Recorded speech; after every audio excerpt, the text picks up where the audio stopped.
un terme qui revient souvent, c'est l'écologie punitive.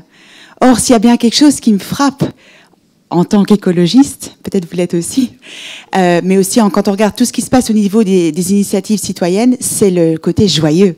Alors, on devrait peut-être trouver une expression. Voilà, il y a sobriété heureuse, écologie. Voilà, je vous laisse choisir. Sur l'écologie punitive, je trouve ça de nouveau un peu cocasse. Comme si on voulait punir. C'est-à-dire, oui, bien sûr, principe de pollueur-payeur, ça c'est évident, mais oui, vous les Verts, vous voulez imposer des contraintes, vous êtes des castrateurs. Non, c'est la nature qui nous impose des contraintes. Je veux dire, on ne peut pas faire n'importe quoi avec les lois de la nature. D'accord? Et donc, intégrer la contrainte, ça fait partie du passage à l'âge adulte. D'accord? Et bien sûr, l'enfant veut tout de suite.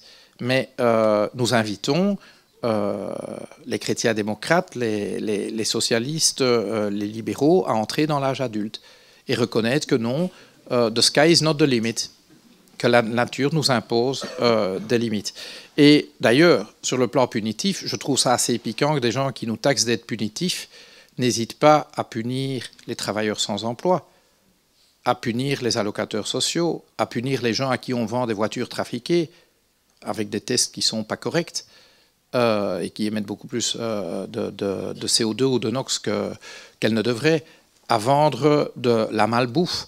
Je veux dire, là, on peut punir le consommateur, on peut punir le petit, mais le gros, on le protège. Hein. Par exemple, quand nous disons il faudrait un cadastre des fortunes en Belgique, on va dire oui, si on veut un impôt sur la fortune, il faut un cadastre des fortunes. Oh non, hein, respect de la vie privée quand même, d'accord? Mais par contre, je veux aller voir s'il y a 2 brosses à dents dans ta salle de bain. Ça, la vie privée, de nouveau, 2 poids, 2 mesures. Hein, on est toujours punitif pour quelqu'un. Mais donc, de nouveau, il faut prendre ça avec un peu de sourire.